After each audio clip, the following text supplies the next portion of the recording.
by what happened here today. It is an emotional roller coaster, as you can imagine. And we, of course, have provided counseling for every associate who's here today. And we will continue to do that. We'll also close the store. It will remain closed until further notice. Again, this is a tragic incident, and we are saddened by it. Please pray for our family, our Kroger family, the family of the victims.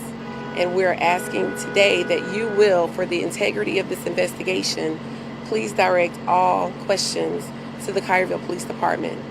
And we just want to say thank you to the police department, to the first responders who were rushing in as people were rushing out. If you can imagine that, then you also pray for our first responders who came out today to help us during this tragic incident. Thank you. Chief Lane, what can you tell us about that? Ma'am? What can you tell us about that? Very little right now. He's deceased.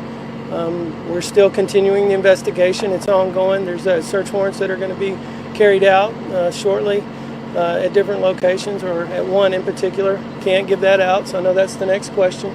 But we're going to carry this thing as far as we can to see and make sure that there's no one else involved. Chief, can you talk about the truck in front of the store? I think your bomb unit has been there. As a matter of fact, I think they're right now. Right. Could you talk about what you're looking for? Well, that's pretty standard in these types of situations. We want to check and make sure, we know from our past experience, or I say past experience, my past knowledge of these incidents around the country. There have been times where there have been booby traps and things like that that's been associated with these, so it's out of abundance of caution.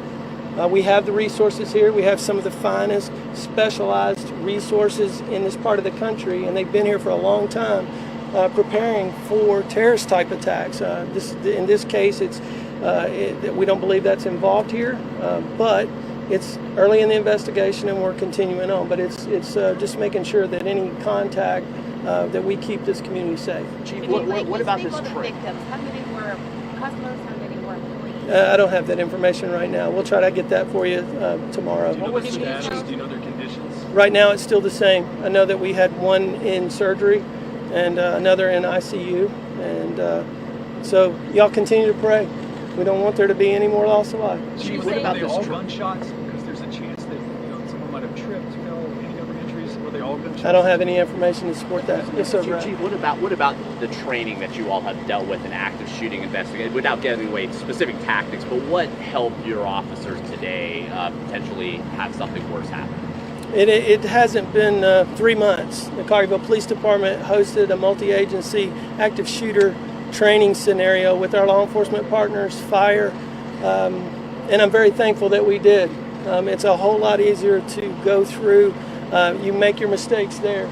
Today, what the result was victims were able to get medical treatment much faster because of the integration between police and fire. And our partners come in. Everyone knew. Very proud of our police officers. I think, and thank you for saying that, Teresa.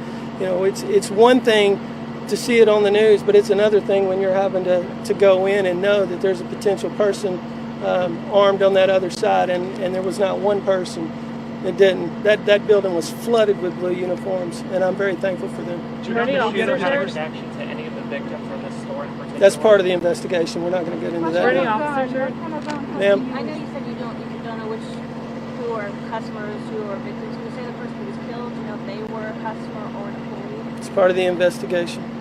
So you're talking about the shooter? No, the person who was. I do not know. I don't have that information. We'll try to get that for you before tomorrow. Were any You officers? had accounted for the employees. Provide that number again. 44. 44. And how many people total were in the store at the time? We don't have that information at this time. What we've done is we deployed multiple teams, not only searching the inside of the facility, but all the surrounding areas to make sure that we didn't have anybody that was injured that ran out. So we feel very confident that we've everybody that was involved, that we have a good handle on that now. Chief, what are you looking for inside the store tonight, and how long will this remain a crime scene? Well, as long as it takes to get it done right. that's the thing. We don't want to take a shortcut, so we're going to take our time. We've got very good partners that are here with us, and we're going to go through and make sure that we dot the I's and cross the T's. So I can't give you that.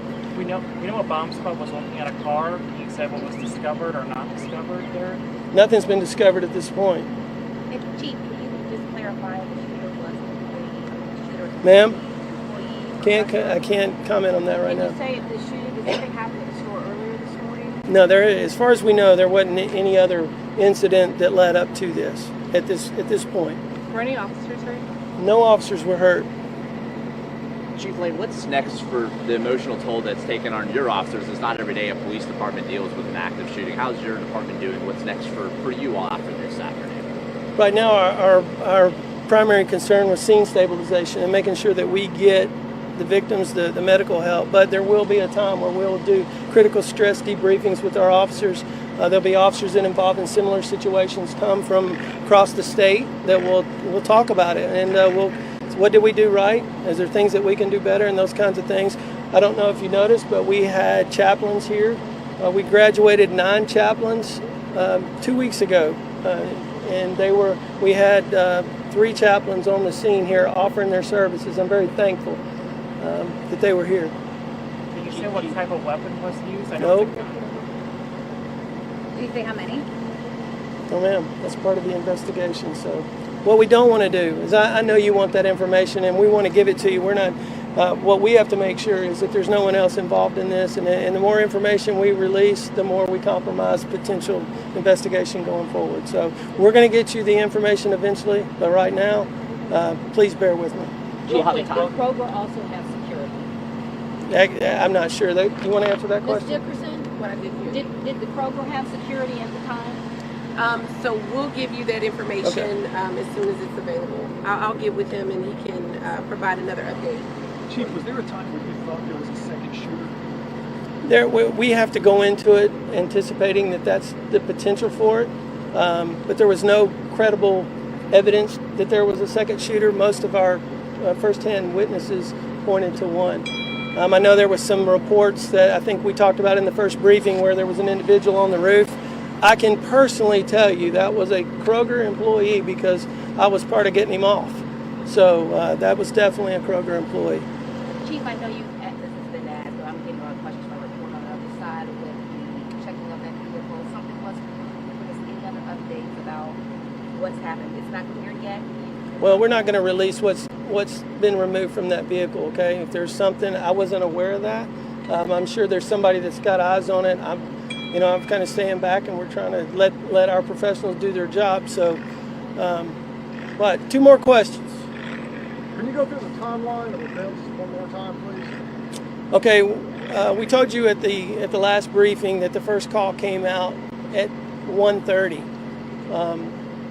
The first car that the dispatch has on the scene is 4 minutes later. I have since found out that as that call was going out, Collierville PD did have a car that was on the scene, so our response was almost immediate. Some people don't get on the radio. It's a high-stress situation, and they've been trained, you go towards the threat, and that's what they were doing. Any children that were injured? Not that I've been told at this point. Will there be another briefing tonight? Probably not tonight. If we get any significant developments through the ongoing investigation, Major David Townsend will reach out to you guys, and we'll organize a press conference. If not, we'll have one sometime early in the morning to brief everybody up. Okay? Anything else? All right. Thank you, Chief. All right. Thank you. Thanks, Chief. Give a card. Okay, so let's just recap what was said there in Collierville, Tennessee.